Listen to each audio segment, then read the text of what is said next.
What if you could study in one of Islam's most historic and important cities, fully supported by a scholarship that doesn't just cover your education, but actually provides structured financial and student support?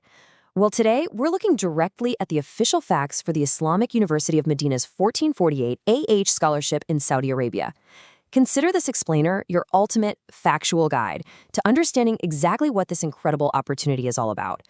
If you've been looking for a highly structured, straightforward breakdown of this scholarship, you are in the exact right place. Today, we're analyzing the official undergraduate admissions guide for the 1448 cycle. We're going to break down exactly what the scholarship covers, who is legally eligible to apply, and exactly how you submit your application, straight from the official Saudi government and university sources.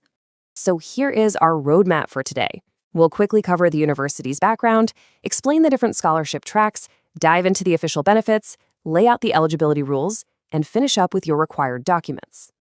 Let's kick things off with Section 1, a little context about the university itself and its global mission.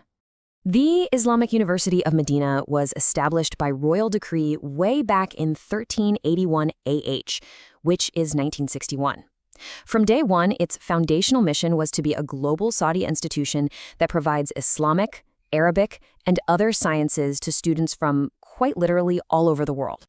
And when they say global, they absolutely mean it. Get this, an incredible 85% of the university's regular student population is international. Since its establishment, it's welcomed students from over 170 countries. And right now, there are students representing more than 140 countries on campus. It's a profoundly multicultural environment. Moving on to Section 2, let's talk about the different scholarship types, because understanding this distinction is absolutely crucial before you apply. There are two main tracks. External scholarships are granted to non-Saudi students living outside of Saudi Arabia. These allow you to pursue undergraduate studies at no cost, and they come with added financial benefits. On the flip side, internal scholarships are strictly for non-Saudi students who already legally reside within Saudi Arabia. Internal scholarships give you a full exemption from tuition fees, but they do not include those extra financial benefits like stipends, housing, or flights. For the rest of this explainer, we're really going to focus on the external scholarship track. All right, Section 3. This is what everyone wants to know. Let's dive into exactly what benefits are officially covered for external students. The financial support here is highly structured. As an external scholarship student, you receive a regular monthly stipend. When you first arrive, you get a 2-month arrival allowance just to help you settle in.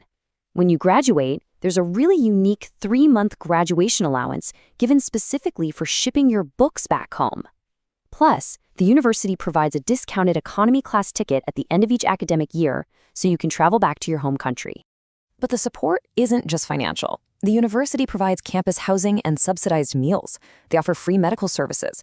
And honestly, one of the most incredible benefits highlighted in the official guide is the free transportation provided directly between the university campus and Al-Masjid An-Nawawi, the Prophet's Mosque. You also get full access to the central library, sports facilities, and dedicated academic counseling. Academically, you have a few options. Theoretical tracks like Sharia, Noble Quran, law, and business take 4 years. The scientific tracks differ a bit. Science takes 4 years, but engineering and computing take 5 years. Now, it is super important to note that learning Arabic at the university's institute is considered a preparatory stage for admission into the faculties. It's not a separate major you can just choose on its own. Your placement there is determined by the university based on an Arabic proficiency test. Section 4. Let's get to the reality check. Who is actually eligible to apply based on the strict parameters? The baseline rules are pretty rigid, so listen closely. First, you must be between 17 and 25 years old. No exceptions. Second, your high school certificate must be less than 5 years old. You must demonstrate good conduct, be medically fit to study, and, importantly, you cannot have received a prior scholarship from another institution in Saudi Arabia, nor can you have any record of disciplinary dismissal from another university. There are also a few specific faculty requirements to keep in mind. For example, if you're aiming for the faculty of the Holy Quran, you must have completely memorized the Quran. And yes, they will confirm this through an oral exam. Also, if you're applying for the scientific colleges and your previous high school studies were not in English, you have to provide an accredited English proficiency certificate, like IELTS or TOEFL. That's because instruction in scientific colleges is in English, whereas the theoretical colleges are in Arabic. I really need to draw your attention to this exact quote from the official guide. The university has no offices or agents anywhere in the world authorized to receive applications.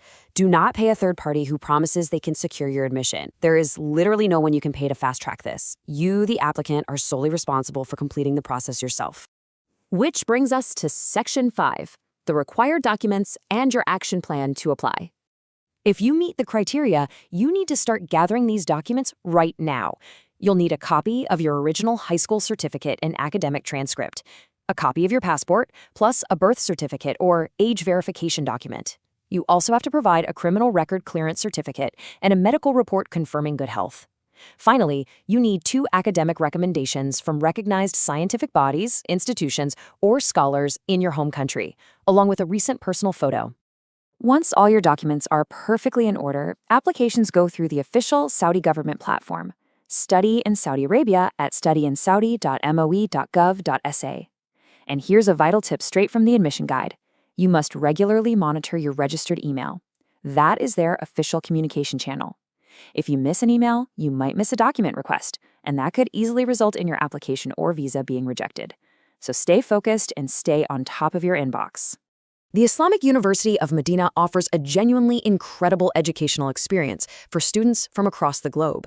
By understanding the different tracks, the true benefits, and the strict eligibility rules, you are now in the absolute best position to prepare for the upcoming cycle. The global legacy of Madinah is waiting. Will your application be part of it?